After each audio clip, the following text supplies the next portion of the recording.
Hi folks, it's Florida Man here, bringing you something out of the Florida Man vaults. An after-action report dating back from 7 years ago, one of the first ones I ever wrote before I had a YouTube channel, in one of my earliest games as Austria. The game was called Free-for-All, although that roughly describes quite a few diplomacy games I've played, quite frankly. I played on Play Diplomacy, but because this game is so old, I had to reconstruct it with Backstabber's Sandbox feature. This was a game in which I took over a surrendered power, so I'll go over the game history before I joined, before explaining what I did after joining. In spring 1901, original recipe Austria opens to Serbia, Galicia, and Albania. It seems original recipe Austria was fortunate in that both Russia and Turkey opened in ways that were somewhat friendly to Austria and unfriendly to each other. Turkey had an army in Armenia, while Russia did not go for Galicia. Fall sees Austria and Turkey have some form of misunderstanding, resulting in Turkey making an unsuccessful bid for Greece. At the same time, Austria and Russia bounce in Warsaw, and Turkey and Russia bounce in Sevastopol. To add to the worries of this situation, Russia obtains both Norway and Sweden, thanks to England NMRing at this critical moment and Germany opening in a very pro-Russian way. Spring 1902, Austria attacks Turkey while also trying to take Romania from Russia. A fine way to squander the diplomatic advances that Austria had made earlier by ticking off both neighbors at once. Fortunately for Austria, for now, Turkey is still attacking Russia. Russia has moved a fleet into Romania instead of an army, and Italy is moving west rather than attacking Austria, so there's no real direct pressure on the Austrian position yet. In fall 1902, Austria continues making war on both of its neighbors at once, like an absolute maniac, taking Romania. Turkey naturally repositions to attack Austria while Russia aligns itself with Austria. In spring 1903, Austria continues to fight both neighbors at the same time. As if he doesn't know how to make or keep alliances, Italy continues to unsuccessfully attack France, which is nice, but Russia and Turkey are finally getting a clue and getting on the same page. In fall 1903, they retake Romania and Bulgaria. I take power in Austria in the dark days of fall 1903. I believe it is in the retreat phase. I am disappointed, viewing the game history, to see how my country has already fallen from a position as ruler of Bulgaria and Romania in the previous year. It is now being invaded by a relatively weak juggernaut. In the activity of my neighbors, though, I see hope. Italy has not taken advantage of Austria's situation, instead fighting an extended war against France.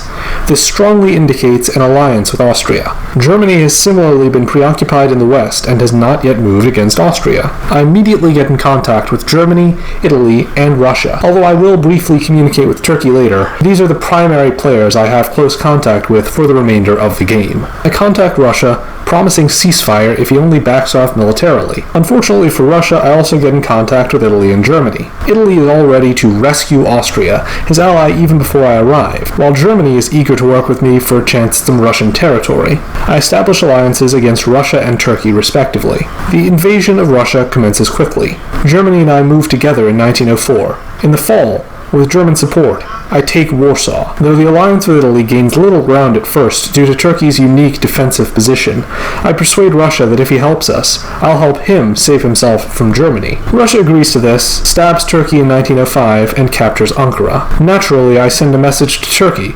sympathizing and offering to work together. Turkey is agreeable, so Italy and I prepare to invade him, given how distracted he'll be with Russia. In fall 1905, I capture Romania, while Russia continues to attack Turkey. This season weakens both Russia and Turkey, to the point of no return. Meanwhile, I note Germany and Italy are making strong anti-French progress. At the same time, Italy begins suggesting to me that Germany is growing too large for our good. He doesn't have to tell me too many times. I agree we should fight him, though I'm not sure when. He wants to work with Russia against Germany. I have reservations about that idea. Gradually, Italy persuades me to work with Russia, if only deceptively.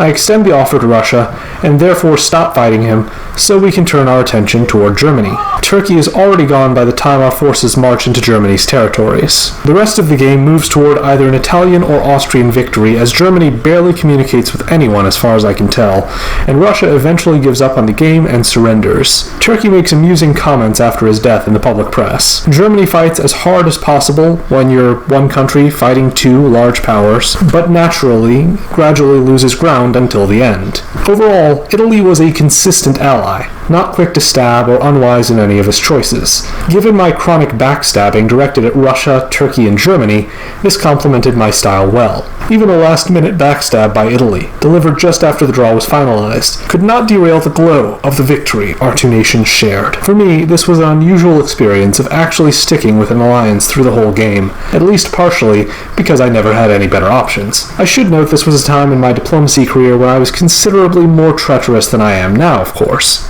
At present, I'm practically a cuddly Care Bear. I don't know how the experience might have been for Italy, Germany, Russia, Turkey, or the others, of course, but it was a fun early game for me. If any of the players from this 2014 game happen to see this after-action report, I hope they'll comment and give me a shout-out. And I hope you, my dear viewers, enjoyed this after-action report. If you did, like and subscribe and comment below. Tell me what you remember about your early diplomacy games, how long you've been in the hobby.